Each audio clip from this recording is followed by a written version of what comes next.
Hi everyone, welcome to government jobs Adda 24/7। मैं शीतल जांगिद आ गई हूँ आप सभी के लिए एक अपडेट लेकर। और आज के इस सेशन में हम लोग बात करने वाले हैं हरियाणा स्टाफ सिलेक्शन कमीशन के द्वारा जो सीईटी का पेपर होता है आपका ग्रुप सी के लिए, उसका अपडेट जारी कर दिया गया है।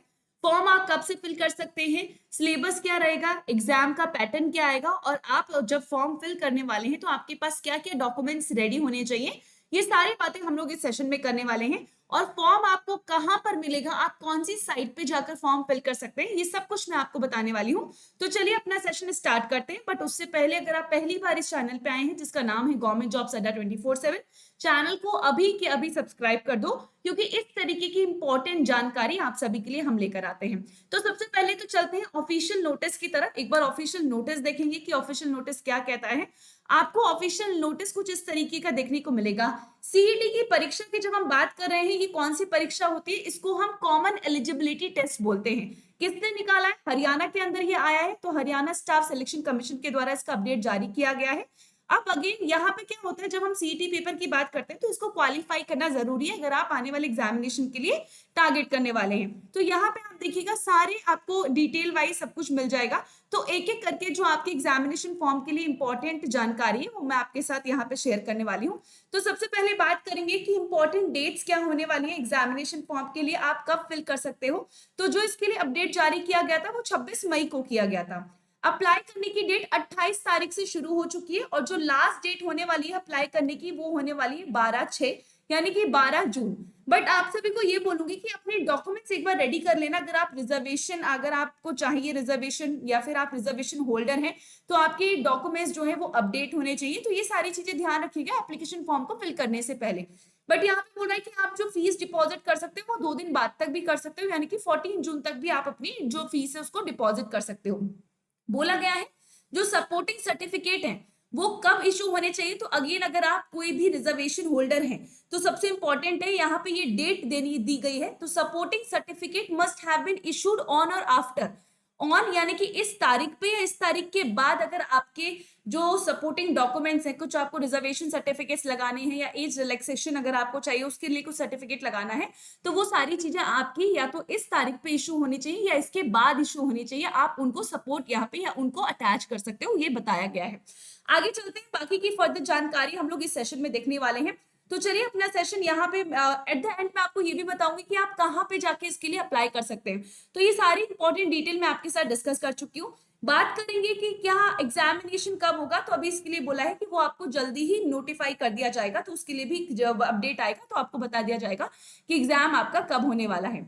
अगेन बात करेंगे कि क्वालिफिकेशन क्या होनी चाहिए अगर आप सीईटी का पेपर देना चाहते हो, हरियाणा का सीईटी का पेपर देना चाहते हो, कॉमन एलिजिबिलिटी टेस्ट देना चाहते हो। तो अगेन बोला है कि मिनिमम एजुकेशनल क्वालिफिकेशन जो है वो आपकी 10+2 या इसके इक्विवेलेंट होनी चाहिए। तो यहाँ पे 10+2 मांगी गई है, और matric with the additional qualification for eligibility to appear in CET for the group C post. तो ग्रुप सी की पोस्ट के लिए आपके पास जो आपकी सेक्शन जो क्वालिफिकेशन है वो बोला गया है कि 10+2 और इसके इक्विवेलेंट होना चाहिए। क्राइटेरिया देख लेते हैं कि एग्जामिनेशन जो पेपर यहाँ पे पूछा जाएगा सीईटी का, उसका क्राइटेरिया क्या है। तो यहाँ पे बोला गया है कि जो क्वेश्चन पेपर आएगा, ठीक है, उसका लेवल आपको सीनियर सेकेंडरी लेवल देखने को मिलेगा।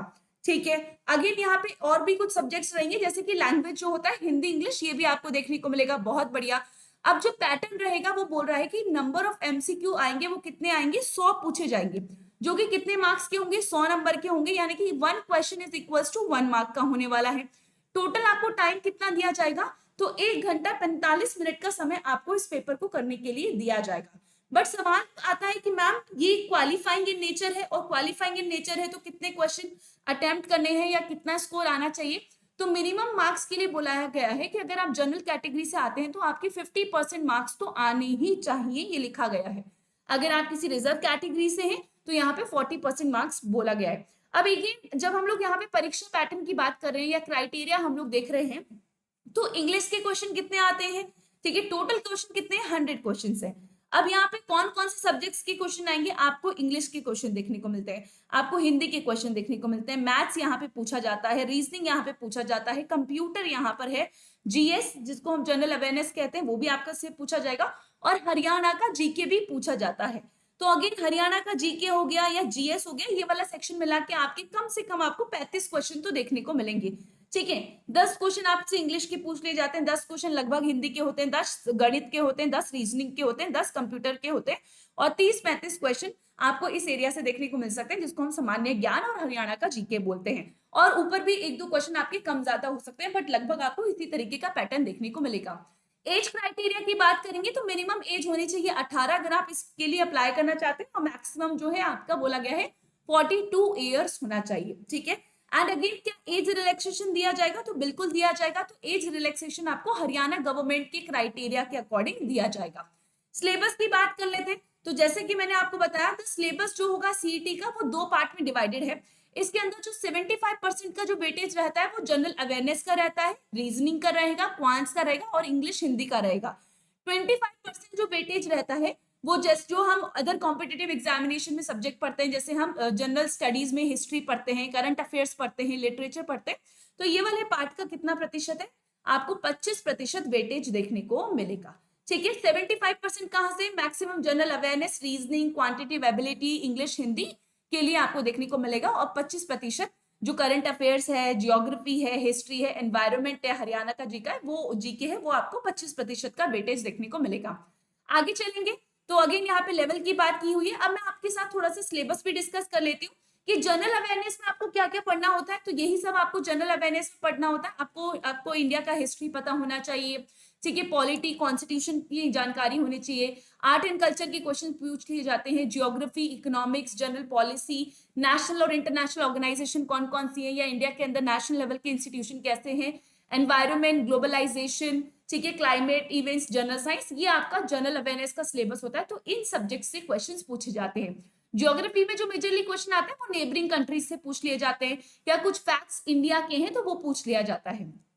कंप्यूटर की बात करेंगे तो कंप्यूटर की बेसिक नॉलेज, सीपीयू क्या होता है, output devices, computer memory, memory organisation, backup devices, तो इस तरीके के कुछ क्वेश्चंस आपको कंप्यूटर के लिए पढ़ने होंगे। जो आप बेसिक कॉम्पिटिटिव एग्जामिनेशन के लिए सिलेबस पढ़ते हो वही सिलेबस आपको यहाँ पे भी देखने को मिलेगा। यहाँ पे मैंने आपके लिए रीजनिंग का सिलेबस भी लगा दिया है, और ये आपको क्वांट्स का यानी कि मैथ्स का सिलेबस देखने को मिलेगा। सारे सब्जेक्ट के सिलेबस मैंने आपको लगा दिए हैं। लैंग्वेज में क्या क्या आएगा तो यहाँ पे मैंने लगा दिया, सिनोनिम्स, एंटोनिम्स पूछे जाते हैं, स्पेलिंग डिटेक्शन पूछ लिया जाता है, मिस स्पेल्ड वर्ड पूछे जाते हैं, इडियम्स एंड फ्रेजेस पूछा जाता है, वन वर्ड सब्स्टिट्यूशन पूछ लिया जाता है, एक्टिव पैसिव वॉइसेस ये पूछा जाता है। तो ये आपका इंग्लिश का सिलेबस है। हिंदी का भी आपको यहाँ पे सिलेबस देखने को मिलेगा। एंड इसके अलावा हरियाणा का जो जीके है, ठीक है, वो भी आपको थोड़ी बहुत उसकी जानकारी होनी चाहिए, क्योंकि 25% में वो वेटेज भी देखने को मिलता है। अब चलते हैं मैम कि हम कहाँ इसके लिए अप्लाई कर सकते हैं। तो अगर आप इसके लिए अप्लाई करना चाहते हैं तो आपको जो हरियाणा स्टाफ सिलेक्शन कमीशन की वेबसाइट है वो खोलनी होगी, वहां पे आपको जाकर अप्लाई करना होगा। जब आप अप्लाई करेंगे, ठीक है, तो आपको इस तरीके का पेज खुला हुआ देखने को मिलेगा। ये कॉर्नर है, कैंडिडेट कॉर्नर है, जो सीईटी यानी कि common eligibility test group C के लिए अप्लाई करना चाहते हैं। आप अगर न्यू रजिस्टर पहली बार दे रहे हैं तो अगेन आपको न्यू रजिस्ट्रेशन पे जाना है। ये सारी डिटेल्स आपको यहाँ पे फिल करनी है और उसके बाद आप अप्लाई कर सकते हैं। क्लियर? अब डॉक्यूमेंट की बात कर लेते हैं। तो यहाँ पे देखिएगा डॉक्यूमेंट दिया हुआ है कि कौन कौन से इंपॉर्टेंट डॉक्यूमेंट है।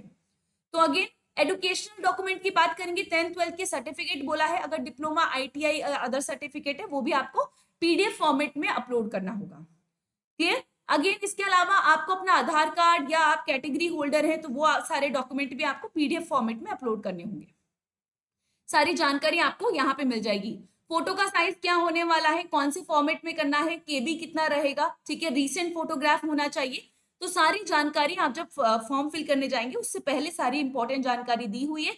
सभी इंपॉर्टेंट इन्फॉर्मेशन को पढ़कर ही फॉर्म फिल कीजिएगा, क्योंकि एक बार फॉर्म फिल गया तो करेक्शन के चांसेस आपको नहीं मिलेंगे। और साफ साफ जब आप अपडेट पढ़ रहे होंगे तो उसमें दिया हुआ है कि जो आपने सेंटर डाला है वो बाद में भी आप चेंज नहीं कर सकते हैं। तो सेंटर भी अपना सोच समझ के डालिएगा कि आपके लिए कौन सा पास पड़ेगा या कौन सा आपके लिए कन्वीनियंट रहेगा, आप कहाँ पर जाकर पेपर दे सकते हैं। इसके अलावा ये आपको जनरल डॉक्यूमेंट्स चाहिए। अगर आप जनरल कैटेगरी से हैं तो ये सारे आपको डॉक्यूमेंट्स चाहिए, ठीक है। Copy of minimum education qualification जो मांगा गया है, फोटोग्राफ चाहिए, सिग्नेचर चाहिए, आधार कार्ड की कॉपी चाहिए, और यहाँ पे परिवार पहचान पत्र चाहिए, ठीक है। और आपको अंडरटेकिंग चाहिए होगी एनेक्सर 7 की। अब सवाल आता है कि मैम ये अंडरटेकिंग कहाँ पे मिलेगी? तो ये अंडरटेकिंग आपको इसी डिटेल फॉर्मेट में मिल जाएगी। ये जो अपडेट रिलीज किया गया है इसी में आपको सारी अंडरटेकिंग, सारे एनेक्सर मिल जाएंगे, ठीक है। तो जब आप नीचे देखेंगे, देखिएगा मैं आपको बताती हूँ पॉइंट नंबर 7 पे आपको ये अंडरटेकिंग मिल जाएगी पॉइंट नंबर 7 वाली, तो ये भी आपको अंडरटेकिंग अपलोड करनी पड़ेगी। इसके अलावा अगर आप यहाँ पे बोला है कि डिप्राइव शेड्यूल कास्ट से आते हैं तो आपके लिए जो सर्टिफिकेट है या जो डॉक्यूमेंट है वो बढ़ जाएंगे, तो यहाँ से चेक कीजिएगा। हर में आपको अंडरटेकिंग हर फॉर्म में चाहिएगी या हर कैटेगरी में चाहिएगी, बाकी के स्टार्टिंग के 6 जो है वो आपके सेम रहेंगे।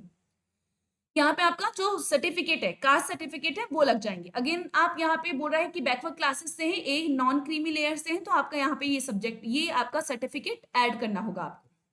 ठीक है, कौन सी डेट का होना चाहिए, सारी इंफॉर्मेशन यहाँ पे डिटेल में दी हुई है, तो सोच समझ के आराम से फिल कीजिएगा।